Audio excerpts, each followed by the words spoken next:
Hello, this is Deborah Matthews, Vicar of Verwood. Welcome to my talk for this week. This week's theme in the church lectionary is the cost of discipleship. We are all very familiar with discussions about the cost of living and the cost of energy, particularly as we look to the winter months when food and fuel is forecast to rise exponentially.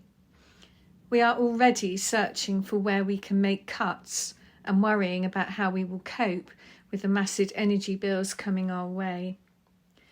But being a disciple of Jesus may not be something we think of as costly.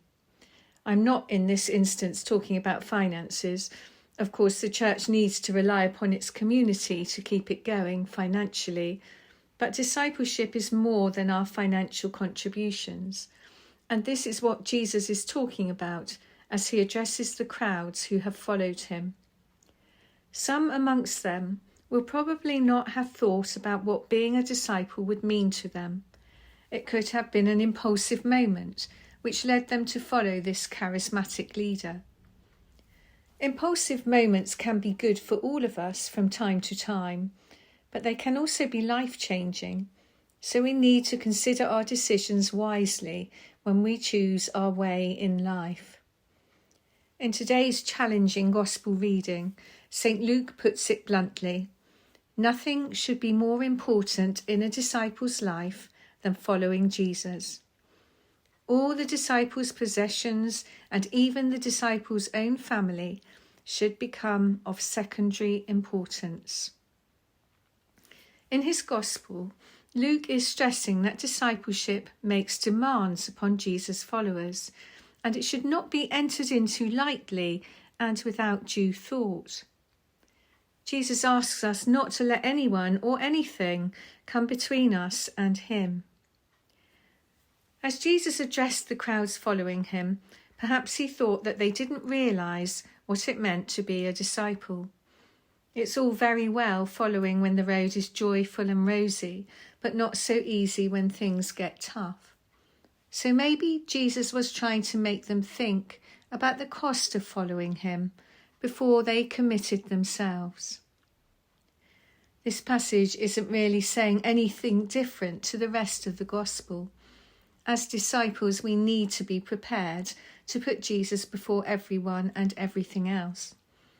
It is very tempting to try to be a disciple and keep doing what we want to do without changing any of our priorities. When we baptise adults and children into the Christian faith, we ask certain questions of them or of their godparents and parents on behalf of them. And this is to make sure that they are aware of what it means to be a follower of Jesus, and that they are prepared to make promises that they will take seriously and intend to keep. Discipleship cannot be on our own terms. So we should not let our focus on following Jesus become clouded by our fears for the future, or let ourselves be distracted by detours that can lead us away from him.